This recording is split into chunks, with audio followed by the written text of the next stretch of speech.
Future Ant-Man, future Ant-Man, future Ant-Man, future Ant-Man. What the heck is this future Ant-Man fella? I'm confused. I'm trying to find a future Ant-Man. I've sort of found him. This dude here. And this peculiar story. Why Caban going with this character? Does this make sense when it comes to the film? Because that could be something else. This could be teasing something for the film. Maybe, maybe not. Maybe it's something crazy to do with something in game. Maybe it's something to do with Al Ewing's comic book, which he released in the October of 2022. We're going to go over all that stuff in this particular video. So ultimately, I'm very intrigued about all of this because it's a new character in Marvel Contest of Champions, but also like the character in general. It looks a bit weird to me, but then, you know, I'll kind of like warm to this. As we said in the video on Friday, this is done by Tom Reilly. I want to say Reilly.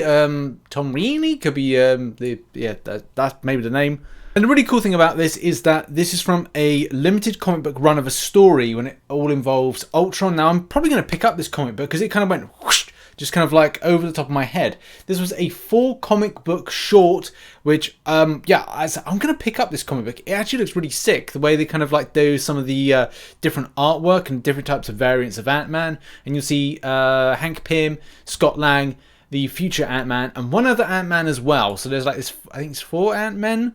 Not quite sure. I think this is it's probably like to celebrate 60 years of Ant-Man or something like that. And Al Ewing, if you didn't know already, was behind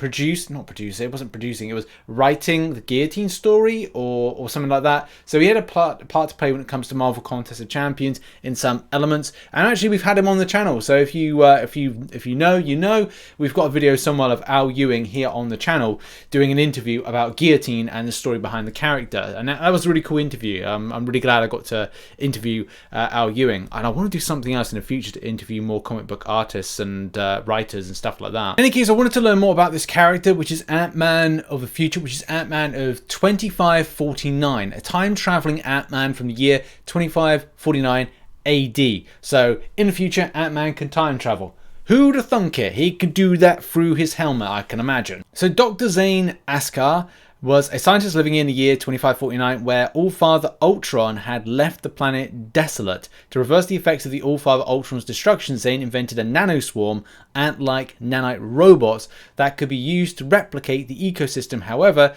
they were unable to replace organic life and failed at their primary function. Instead, the nanoswarm succeeded in breaking down solid matter and reconfiguring it, or even creating it from stray atoms, designing it a suit based on his favourite heroes from history. Askar used the swarm to combat paleo-capitalists and disaster opportunists as 2549's Ant-Man while looking for a new way to try and reverse desolation of his homeworld. So, I mean, we've all heard of that kind of like old chestnut. Funny enough, I am reading at the moment Secret Wars, and it was very interesting to know, as there was an incursion of 2 worlds colliding together, that there was an arc type thing created by Mr. Fantastic to then take them to a safe place, but instead there's a time jump and a time leap, and there's all other kind of like things like that. You know, you're trying to save your own kind of world, universe, whatever. It's really cool-ish. It's a bit confusing, but it's really cool. Now, I don't really want to spoil this story for myself because I do want to read it, but at the same time, I want to know what I'm getting myself involved with this particular character. I mean, the first thing, when it comes to like all this time travel and the different types of variants of Ant-Man, because they do all kind of club together to kind of take on Ultron, is that the Ant-Man of the future goes to a time pad of Doctor Doom's and then goes back in time in order to, I think, improve the swarms, which are ineffective as we've just learnt, and as a result create a lost in time traveling Ultron, or creating not a platform, but a way for a time stuck Ultron to come through the slipstream of the time and then being able to kind of like, you know, cause mischief, mayhem and everything else as, you know, all these Ant-Man kind of club together and are like, oh yay, let's take on the big boss man and we're all together and it's going to be cool, but it could be very perilous and difficult at the same time. I mean, like on screen you can see that this is part of the big battle between All-Father Ultron and one of the various Ant-Men There's several actually. There's the Hank Pym version, there's the Scott Lang version, there's the other ones that I mentioned, and the future one, which has, I don't know if it has the best tech in it. Now at this point, I'm kind of a bit sketchy on whether or not the character is going to be, and like by the time I'm releasing this video, I don't know if the character is going to be a science or a tech character. I mean, it makes more sense because the character has, as I said here, that it's got Pym particles, which kind of points to more of a science-based character. But then it makes me look at the fact that we're going to get 2 science champions in the month of February. It's going to be a bit weird, but well, weirder things have happened in Marvel Contest of Champions. So the character has got, so he's patented himself on a few Ant-Man from history, but then maybe gets all of the abilities of the ones and more. With the use of Pym particles, Zane can increase the size while changing his strength, and decrease his size while not changing his strength. So yeah, like he gets the size manipulation. Nanoswarm, in the absence of real ants, Zane can control a swarm of construction nanomachines. Now that kind of pushes this more to like a tech-based character, but I don't think that will be the case. There's also time travel.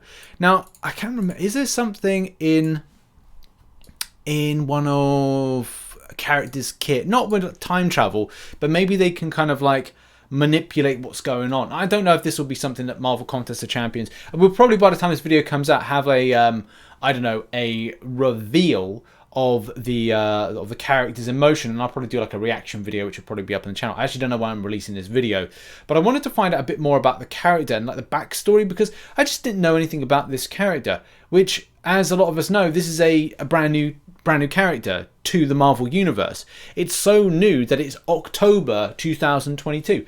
I didn't know that, but as I said, it's exciting to note that there are these kind of like there's this kind of very kind of exciting new Ant-Man that was created very recently by, you know, Al Ewing, who was responsible for you know, Guillotine in some capacity, working with Gabriel Fazera. So this is all very exciting to see this, and weird that it's so fresh. But hey, weirder things have happened in Marvel Contest of Champions. If you do want to learn more about this particular character, I'll put some links in the description down below. It's kind of cool because the character looks a bit like Reed Richards, but, you know, goes in his own kind of way. You know, I'm warming up to the suit, I really am. But yeah, that's been a video. Thank you very much for watching. Check out some other content, which will be located on screen right now. And I'll see you in the next video, whenever that'll be. Cheers, everybody. Bye-bye.